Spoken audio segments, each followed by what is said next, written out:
diss track. Yachty had dropped like a remix to Take Hate the Race, right?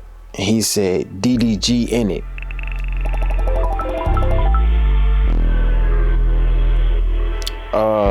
Who is DDG? DDG is an entertainer, artist, business owner, entrepreneur, valedictorian. Valedictorian. It's very, very essential that I say that. And a great person. Growing up in Michigan was rough. You know, I had a tough upbringing. Wasn't raised from a family with a lot of money at all. I'm a first generation college student. So, you know, I kind of had to learn a lot of stuff on my own. I do like Michigan though. Michigan is a vibe. The people are real, you know, versus somewhere like, you know, LA where, you know, a lot of people fake it till you make it. So, you know, in Michigan, I feel like it's more genuine vibes out there. It's just not much to do. You know, a lot of people just chill there, get pregnant, have kids, you know, start a little family. But you know, that just wasn't what I was looking forward to doing. The transition from Michigan to LA was pretty easy. It was difficult in terms of like, cause I was in college when I decided I wanted to live out here. Like 2016, around my birthday, I took my first trip to LA and I just never came back. But at the time in college, I was making a lot of money on YouTube. So I was like, you know, it wasn't like, it was like, I couldn't afford it. So I came out here and financially I was good. So before I dropped out of college, I was asking my friends that's in college and I was like, damn, how much money would you need to make for you to drop out of college? And they was like, man, if I was making $8,000 a month, I'm out of here. I'm like, damn.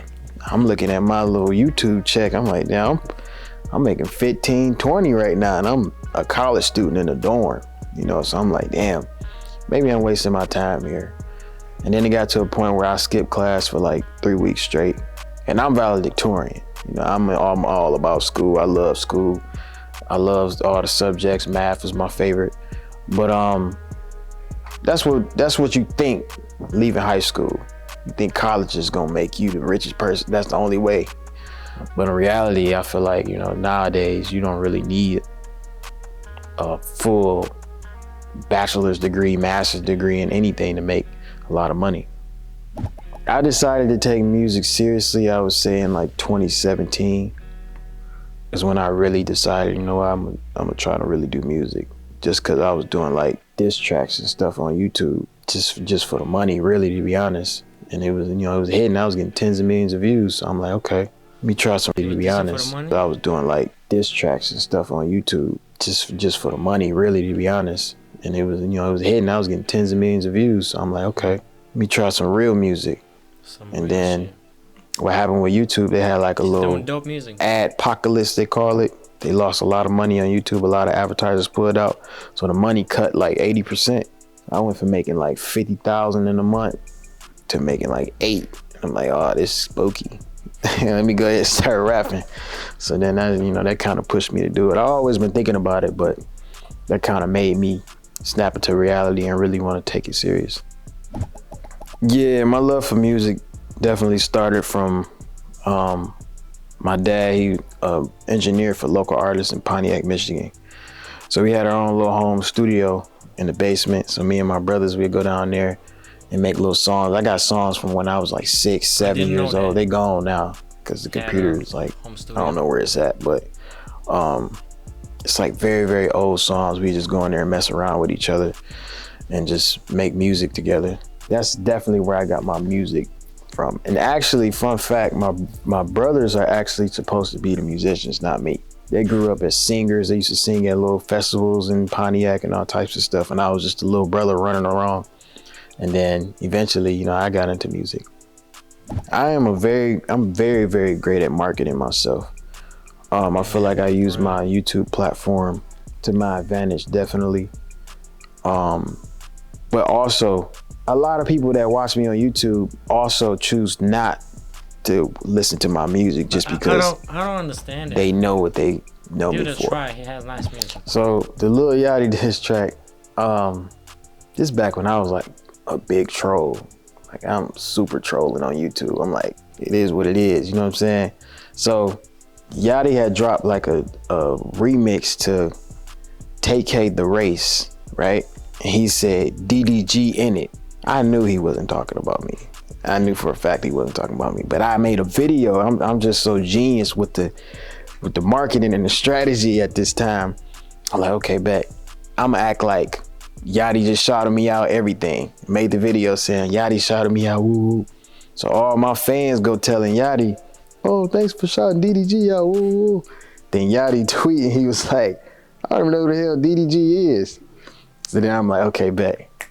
Then I'm gonna do a little diss track. Cause I was just dissing everybody. Like I was just doing it because it was hitting. He was getting hella views and shit. But it was all just some YouTube shit. I talked to him in the DM and all that. Then we ended up making a song together called Rule Number 1. Notable moments from It's Not. Rule Number 1? I didn't hear this song. Let me know in the comments. Is the song good or bad? Song together called Rule Number 1.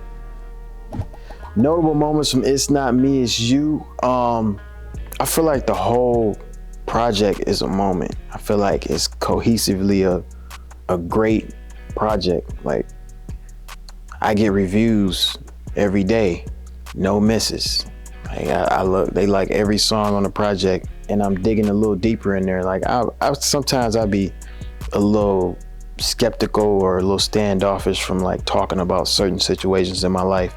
Because these days, like the internet is ruthless. Like you can tell somebody, my grandma just got hit by a car. They'll figure out how to make a joke out of that. You know what I'm saying? So it's like, I kind of be a little skeptical about digging deep, but I feel like on this album, I dug a little deeper. Typically, no, actually, well, I just got off tour last year, a 3-month tour. It was like the longest tour I've ever been on in my life. I don't know how Kevin Gates do it. It was my first like supporting act tour. So, you know, I'm going out there and performing for new fans and stuff. So I'm on the road for about 3 months. I got my little home studio. I figured out how to engineer myself, record myself. So I just take it out of the bus. Actually, one of the songs, Love Myself, featuring Kevin Gates, I recorded it on the back of my bus, and the generator was like super duper loud. So I had to re-record it. But like a lot of my songs, I recorded them in the hotel room, just plug up and just press record. Elon Musk was just like nice song, Elon Musk. It's just a vibey song. I was just in the studio with my homies, and I was just vibing out, listening to beats, and then I heard that beat, and I'm like, oh, this sounds like some cool shit. And at this time, I'm like on my space shit. Like I'm into space and like aliens and stuff like that. And Elon Musk was just trending everywhere for all these different reasons, and I just drew inspiration from it. If I had $1 billion, I think I would try to like buy a bunch of land and build a city, my own little DDG city or something. I'd be doing crazy, weird stuff. DDG city? But you never know. I don't know what. Nice. I don't know how Elon must be living in real life. So he probably got his own little shit too. I mean, he throwing spaceships in the air. So, I mean, if I was a billionaire, I'd be doing the same shit. Woo Up is a superstar. I feel like my nephew is gonna be 10 times more popular than I will ever be. Yeah. He's very, very smart. Like even as a 2-year-old, we always talked to him like he was like an adult. Even when he was 2. Like we'd talk to him, we don't say Google Gaga or nothing to him. So he understood words like at an early age, around like the age of 3, he having full conversations with adults. So it's like, now that he's 6 years old, he's just way more advanced than the average 6-year-old. So like when I do like videos with him or like little YouTube videos or something, he telling me ideas. And don't forget to do the thumbnail. Nice. We gotta do this. I can bring Woo up here right now and I could be like, all right, we finna do a Q&A or something, or we finna do this, and then somebody gonna come in here and try to kidnap you. He will play along with the kidnapping, and he would act out, he ad-lib everything with no script, no nothing. He just know what to do. Man. But that's how he been around. He been around us, like making videos, and you know, his dad do YouTube. My whole family be on YouTube, so it's like that's all he be around.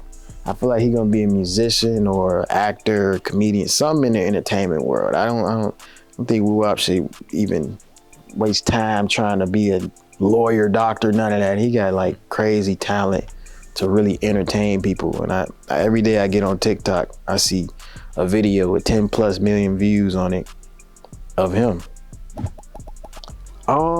Balancing all these different platforms and stuff is definitely a difficult task, but it's kind of just motivating. It's like I feed off of work. That's all I want to do is work. If I'm not working, I feel like I just don't feel right, you know? And like mixing that up with being in a relationship, because being in a relationship is really a full-time job too, to be honest. So it's like, it's a lot of stuff that I'm just juggling at once. But at this point, I feel like I've been doing it so long that it's kind of like normal for me. A message I would like to leave my fans with is, I never give up. I continue going, continue pushing. I'm just here to inspire you and motivate you to be better. Nice. Keep pushing. Thanks for watching. Hope I enjoyed the video. Go support DDG new album. It's not me, it's you. Go watch the music videos too. Stream the music on every streaming platform, and also check out the links below. Support my alone music video too, and take care of yourself. See you next time. Keep pushing. Alone, alone. Why the hell you tell me you're alone, alone? I probably shouldn't have came here on my own, my own. Why the hell you dancing on your own?